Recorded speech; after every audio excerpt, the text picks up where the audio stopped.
Hello, everybody. Randy Patterson here again with Boomerosity. As you know, last month, it's May 2023 right now, by the way, and last month we celebrated our 14th year of existence. It was 14 years ago last month that Boomerosity first launched, and honestly, I didn't think it was going to last past a year, but here we are beginning our 15th month. I almost couldn't spit it out. After the first year, an amazing woman I interviewed was a lady by the name of Sass Jordan. And my gosh, is this woman ever talented, and especially when she does rock and blues, which is mostly what she does. And over the years, I interviewed her a total of 3 times. Well, now I just hung up a minute ago from my 4th interview with Sass, and always entertaining, always fun, always deep. You never know what she's going to say because there's so much on her mind and she has so much to say. And I just absolutely love and adore this artist because she's highly, highly talented. And so, anyway, we got to talk about her first and only live album that was recorded originally back in 1994. And it's just now seeing the light of day. And believe it or not, it has the late, great Taylor Hawkins, who played with Sass back in those days before he went on to join the ever famous Foo Fighters. And so, man, what a great talk. We talked about Taylor a little bit, about the passing of Gordon Lightfoot, but mostly about this amazing music she's doing and a couple other projects that she's working on. So without any further ado, here is my 4th interview with the lovely and perennially talented Sass Jordan. So until next time, this is Randy Patterson with Boomerosity. Take care. Hey, Sass, my lady. How in the heck are you, girl? I'm great, my dear. Oh my God. Plus, look at that background you got going on. That's awesome. You're not missing any album covers, are you? No. Wow, it really looks cool. Like it good. Really it's a great cool. album cover you put together. I love the album, but before we get there, it's been exactly a year ago this month since we last chatted. So aside from this album work, what else have you been up to? Wow. Let's a year. Jeepers creepers. I don't know, Randy. I gotta tell you, I find time is even weirder now than it was even 2 months ago. Yeah. Like, have you noticed some days 3 hours passes, you'd swear it was 1 hour. Yeah. And then later in that day, 1 hour passes and feels like 3 hours. Yeah. It's like, what the hell is going on? It's really weird. So it's funny because it doesn't feel like it's a year since I talked to you. I know. And now you're saying, what have you done in that year? Well, what did I do? Well, let's see. So I played in the Netherlands. I did a tour in the Netherlands, and I did a bunch of shows, and flipping heck. Oh, and then I started this Lilo Haya project with my friend Gerald Auger, which is all, that's like how do we describe that? That's more, it's like conversations about, how to navigate these times. And not as gurus, but as people who have to navigate these times. Like, how do we do it? He's an indigenous woodland Cree, so he comes at it from from his background, and I come at it from my back. Like, we're a peculiar pair. It's fantastic, but it's so much fun, and people really like it. Like, we got this indigenous man and this white chick who's been a rock singer her whole life. It's pretty interesting, but we're both elders, right? So yeah. Anyway, so we've been doing that. And I don't know, just learning a whole bunch of how to work in this new terrain of the music world. You know what I mean? Because it's a completely different world right now. Yeah. As it always is. But I mean, and it's changing like every month to month. Everything you have to keep up. But everything's social media now. Yeah. Right? Yeah. Well, in some ways, I a few years ago, I was talking to somebody and we were talking about even then, I mean, it's so much more so now, but we were talking about how things have kind of come full circle because I was born and raised partly in the South, that where I live now. Grew up in Arizona, as I told you before, but I kind of equate where we're at now as a high-tech version of how the old Southern gospel quartets were. They did their own vanity recordings. If they got more than 4 bookings in a month, they felt like they had to buy a bus, and they financed their own recordings. They designed them, and they usually looked really bad on the covers.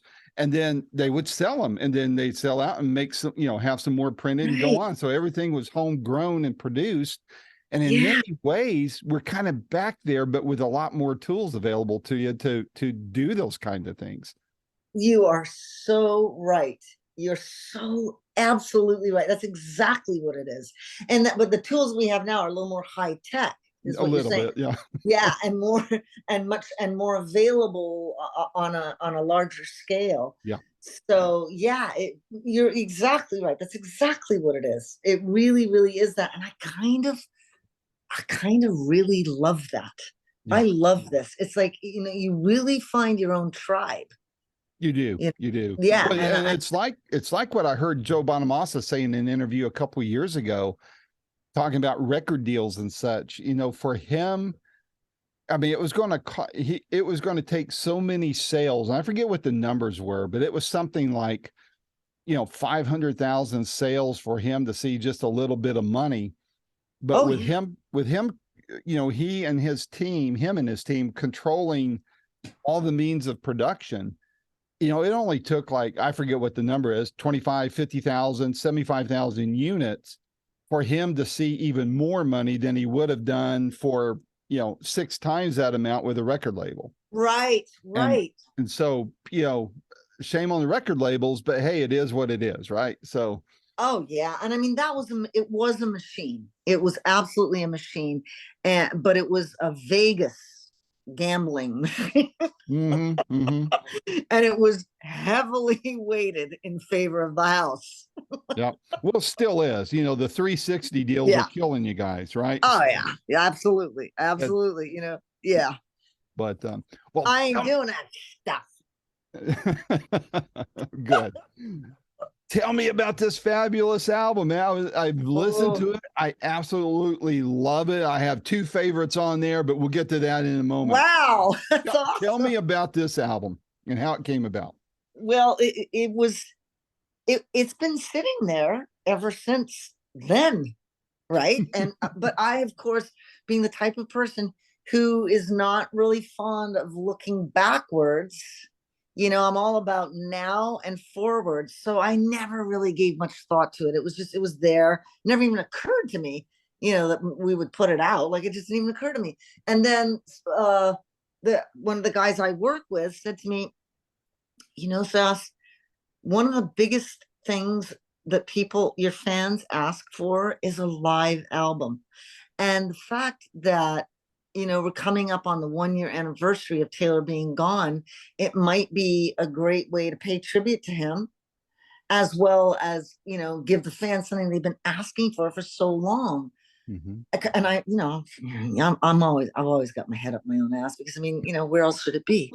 So I was like, fuck, that's a good idea. Excuse my language. Oh, can you beep me? Yeah, we're good. Okay, I just suddenly realized, woo, I can't keep up. I can't keep up. Anyways, so that was what happened. And I was like, I think this is an amazing idea. I know Taylor would have thought it was hilarious, because I always check in with him anyway. I know he's not here in his body, but you can still talk to him, and he does talk back. P.S. I find that with pretty much everybody that's on the other side, you can talk to them if you really want to. Just got to get quiet and listen. Right. But anyways, so it just seemed okay. It was the perfect time. That's the way I see it. It's just like somebody was asking me about, Rats not doing as well as Racine when it came out in 1993 or 4. Yeah. Can't remember when the hell that thing came out. A year or 2 ago. Yeah, you know what I'm saying. But the thing is it was just bad timing. It was shit timing. It just wasn't the right time. Nobody wanted to hear. Well, nobody who was what do you call it, programming radio stations wanted to hear a gal. They didn't think that was going to sell what they needed to sell at the time. Yeah. What Right. And radio so today, right? So. they couldn't ignore High Road Easy, but they did a good job of ignoring most of the rest of it. But it's still pretty good considering it's done well over the years, because there really, at the time, there was no other, female voice doing that kind of stuff that I know of. I mean, yeah.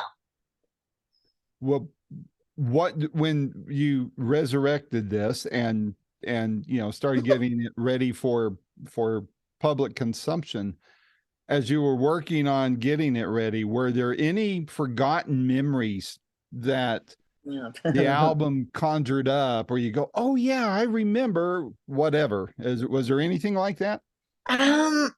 Or any surprises for that matter? The main surprise to me was how good it was. I was like, damn. Why would that surprise you? You're always good. Ever since I've been listening to you for the last 12 years. Oh, thank you. I'm me. I don't think about, I don't think that. Well, shame on you. You should. Shame on me, bro. But so I was just like really amazed how good it was, how great everybody was playing, how good it sounded, and just the whole energy of it is so powerful. It really is powerful. I didn't realize it was that intense. I don't remember it because I was never on the outside of it. I was never consuming it. You know what I mean? I was always generating it. And me being me, I don't like listening to me, or it's just a classic, I guess, artist thing. I'm not, I'm not going to go home and put on my own record. It's just, I'm not, because, I've heard it before. So there's that. But what I remember, it was a really tough time, physically, emotionally, and mentally and spiritually, because we were on the road nonstop, and that's never good for anybody. I don't care who you are.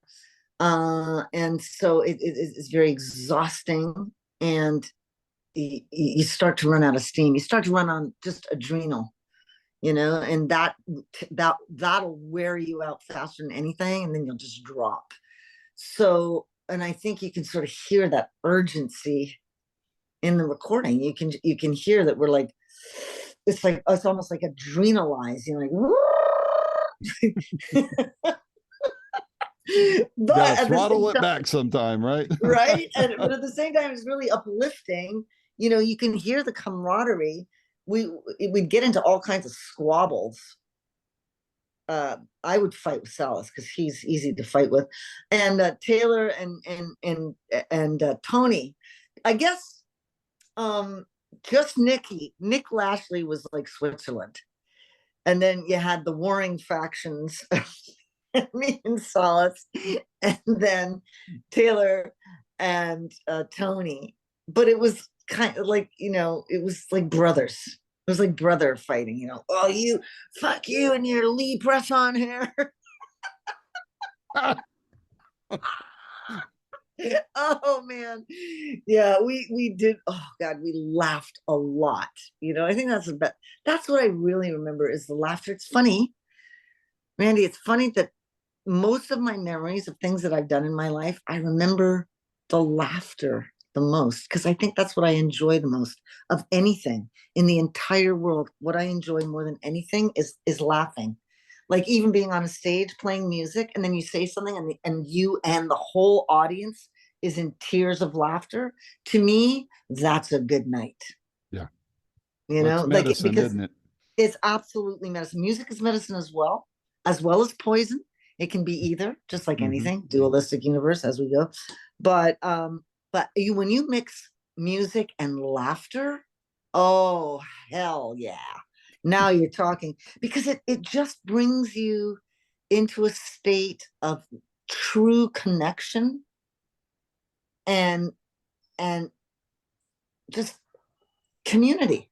It's like, wow, we all find this funny, all of us together. And you know, when you're laughing hysterically and you're with somebody and they're laughing hysterically too, there's nothing comes close. Nothing. I It's agree. that's like the ultimate human experience. When the tears are Everything else. running down your face from laughter. Yes. I just had that Yes. happen over the weekend, and somebody gave me a look and they couldn't open their mouth because they had food in it, and they were afraid that if they opened it, it would just, projectile all over the It would place. come out their Yeah. nose. And the reaction, I mean, the more they tried to contain it, the funnier it got. And I'm laughing so hard, tears are running down my face and my sides hurting. And I felt so blissfully relaxed after that. And guess what? You healed a bunch of stuff in your body that you didn't even know you had. You know what I mean? Like, Exactly. it's so Exactly. healing. It's so healing. Then there was a book by this doctor who, I can't remember the name of it. It's a very well-known book, but anyways, he actually healed himself from some horrific disease, like a cancer or something, and by watching hilarious stuff all day long, every day. He healed himself by laughing, because it changes the chemistry in the cells. It does. You know, it does. I it's believe that. like what you just said. You never felt so relaxed, just a sense of peace and serenity in your physical body because you laughed so hard. It's just the greatest medicine. It really is. And it happened to be at the end of a pretty busy and sometimes tough week. And my Lord, I felt completely refreshed after that. It was amazing. So beautiful. That makes me happy. That makes me happy. And really, that's what I remember, even though there was a lot of awful stuff, just unpleasant stuff. Like, but when you're human, human. It's just human stuff. It's just hard to be exhausted and dragging your ass around and then having to, be on and because people paid money to come and see your ass. Yep. So you better get your ass up there. That's right. And Whether do you it feel well. like it or not. That's right. Yeah, that's right. Well, exactly. So working on this, did you see anything that you feel like that as you heard it and probably kind of visualized how it was while you were performing that? Was there anything there that where you kind of go, Sass, I need to dust that off and reintroduce it again, whether it's a song, a vocal styling, a certain sound? Was there anything like that from your, from behind the microphone, maybe something that's not as obvious to us fans, but to you as the performer and the artist, was there anything there you said, hey, you know what, I need to go back to those basics that were there and were working great at that time, or maybe they didn't work at that time, but they would be phenomenal now? Was there anything like that you come across? So interesting. That's a good question, Mila. I'll tell you what, I feel inspired to start putting some of those songs back in the set. All right. And I haven't felt like that for a very, very long time. It's like I lost the interest in it. It was just because it felt like it was coming. Those songs are very old, and it's like old grown-up children. They've all gone off and gotten jobs and gotten married and had kids, and they're a pain in the ass. Yeah. So, yeah. So, but now, I don't know. I feel I really do. I feel inspired, but like some of that old, what I'd call catalog material, back into the set, because I've been doing a blues heavy set for the past 2 years because of these past 2 records. And I love it. It's great. But I'm getting listening to live in New York, 1994 has definitely given me the urge to go back to some of those songs. Yep. Cool. And that is exactly what I'm going to do. Because and those songs aren't easy to sing, I tell you what, but I can do it. Yes, you can. Yes, you can. Which one? We'll get to the favorites, but at least from my standpoint, because you talk about kids and such. I know songs are like children. You don't ever want to say what your favorite is, but from this old collection, is there one particular song on there that you would point fans to and say, hey, if you like how I do this one, you're going to love the rest of the record?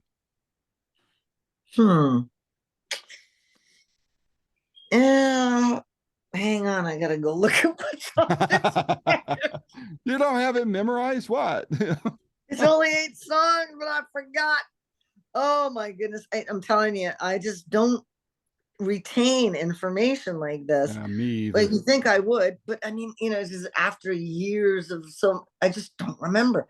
So what's on there? We got Believer, we got High Road, we got what do we get? We got Moon Age Daydream, which of course is not my song. Right. What else we got on there? I don't have the list. I'm looking for it. I'm gonna look and follow it. While you're looking, I'm going to tell you, first of all, I love your cover of Moon Age Daydream and how thank you. How timely it is with the documentary that came out last year. I was a little disappointed that it was a little selective on its memory. I mean, barely. I think they gave Angie Bowie, a friend of mine, literally 2 to 5 seconds in the movie, and that was only by a picture. But the music and the information was phenomenal. And so you having this album with that song on there, which was the title of the documentary, I think is brilliant. But you know what my fave is you don't have to remind me. I love that song. Yeah. How you did it on that album was amazing. Oh, wow. Thank you. That's amazing. Okay. What else is on it? Oh gosh, let me see here. We've got ridiculous. Head. You have Head on there. I like that song. Yeah. Sun's Gonna Rise. Pissing Down. And Ugly. And Ugly. I pretty much love all those songs. Yeah, pick one. Well, I told you mine too off the bat. Yeah, you totally did. What you were saying about that documentary, right? Who made it? There you go. And that'll give you the reason as to why Angie was the estate did. There you go. Boom, shakalaka, laka, boom. That's why. Right. It's got nothing to do with anything else but that, and the estate isn't going to, because I don't think they were on the greatest terms at the end or forever, a long time. So that's why. There you go. Anyways, I got to see that documentary. I didn't even know it existed. It's probably on streaming now because it's been out. It came out about a year ago. And it's called Moon Age Daydream. Yeah. Oh, definitely got to watch that. Very, very good. Very trippy too. I think you'd really like it. I did. I want to see it again. Fascinating. Yep. Woo. And anyways, so the song out of all, the least interesting to me are the ones I've been doing every show for the past 30 years, which would be High Road, Easy, Don't Have to Remind Me, and Make You Believer. Now, it's not that they're not good songs or that I don't like them. It's just that I'm a little, I've heard them. Yeah, a time or two. Once or perhaps twice. That's an understatement. So the ones that I haven't been doing recently, such as Head or Ugly, are more, it's like more exciting because it's exciting when it's something you haven't done in a long time. Right. Or you've never done before. It's like, woo! Old friends. Yeah. Now, how's this going to turn out? Like, what's it going to be like? Really, it's so much fun. Oh, there's a whole bunch of songs I really want to re-examine. Anyways, yeah. Well, good deal. On a little bit different note, it's been a bit of time since Taylor passed. I know we talked a little bit about him the last time we spoke, but now also another neighbor of yours, Gordon Lightfoot, having passed. I would love, 2 fellow Canadians of yours, and and Taylor being a dear friend of yours, I know. Any evolved thinking or thoughts or anything you'd like to share now that it's been a while since Taylor passed, and then also your thoughts on Gordon Lightfoot, if you don't mind. Well, oh boy, I don't think, this is my personal view, and it's a little deep. I don't know how much people want to hear your deep personal views. I'm into deep, so please go ahead. Yeah, I don't think anybody leaves by accident, even though it may seem that way. I think that, you have a plan before you come in, right? And when you leave, you go back to where you normally are, right? You were born into what I call the hologram, which is the Matrix, the hologram. and then you're born back into your normal state. When you leave the hologram looks at it as death, but you can't die. There's no such thing as death. It just doesn't happen that way. But you do change form, right? And so you change form. So that's what I'm saying. Like Taylor or anyone that you love or loved is just as accessible to you when they're not in a physical form as they were when they were in their physical form, obviously in a different way, because you can't touch them and hear their voice. Well, you can't necessarily hear their voice. Sometimes people do hear their voices and stuff like that. But, so the initial loss of someone who's dear to you, or an animal or anything, anybody that you really, are close to, is very, it's extremely devastating. I think for anybody, and you have to find your way through that. And the best thing is to go through it, obviously, not, stuff it down or pretend it's not, all those things. And sometimes you'll go numb at first, right? And you're going, what's wrong with me? I'm not like upset. I don't feel upset. And then, whoa, ho, ho, ho, the dam breaks. Yeah. Or everybody's different. Everybody grieves differently. And, you got to do it. Even though that, they're not, they didn't die, they still exist, right? But not as they did. Yeah. So you're really, the loss is, you're mourning it yourself, for you, the separation and all that. Yeah. All of that stuff. But when it's like a public, like I talked to Gordon Lightfoot once or twice because, just because we crossed paths, but and he seemed like a lovely guy, and he was extremely influential and very well respected and really brilliant. But I didn't know him. Like there's no personal loss there to me, other than, Understood. Just like with Bowie, who that was bigger to me though, because he was very influential to me, and I identified with him in a lot of ways. But so when it's like a public figure, so to speak, that really did affect your cultural experience, it is weird. I remember when John Lennon died, like I was, how old was I? Late teens or something. But that was the first time I experienced somebody really well known that I meant something to me. Yeah. It was the most shocking thing I had ever experienced at that point. Other people say JFK, but I wasn't old enough. I don't remember that at all. Right. So, and as time goes by, especially in the past couple of years, it's like fast and furious. Must be my age, or, the times we're living in, who knows? But, you start to, it all depends how you look at it, and Gordon had, he was 84. He did live he lived a life. Yeah. It wasn't cut very short, like not like Taylor. Taylor lived 3 lives in 50 years, at least 3. You know what I mean? So, and I'm sure, Gordon did too. I'm sure he lived more, but Taylor that was personal to me, very personal. And God bless our friend Gordon Lightfoot, but it wasn't as personal. Understood. Yeah. So wrapping it up, what's on your radar for the rest of the year? So, Randy, that's my scariest question, because I always have a million ideas, and I'm always working on some of them. Some of them turn out, some of them just so like fall away. Right now, I'm really excited about the Lilo Haya project, which you can find on YouTube.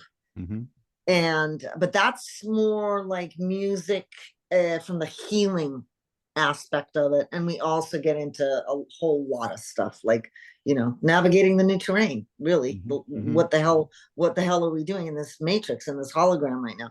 So I'm really into that, because at this point in my life, music to me is 100% about healing, uplifting. It was before, but now it's so much more profound because I know so much more now. So The Lilo Haya project, I'm doing a bunch of shows. I'm thinking, and I want to, start doing these more rock heavy catalog type shows as well. I'm kind of really thinking about that. So I have to look at, band and everything like that. And, there's a lot to do in the day to day with all of this stuff. Yep. I can imagine. I can imagine. Yeah. Well, since you and I last talked, I've launched what I do onto YouTube. I have a Boomerosity YouTube channel, and Wicked. we take the audio and put it out on all the major podcast platforms. So in a week or two, you're going to be out there with me on that. So I love it. I'm so proud of you. I was going to ask you, what have you been up to? Well, just trying to take this all to the next level and having fun with it. I mean, like musicians, there's a million and one of people like me out there doing something similar, but I like to think mine's a little bit different and a little more laid back and a little more personal. But that's my thinking. I hope millions of others think that too as they become aware of it. So that is what you just said. That's across the board for everybody.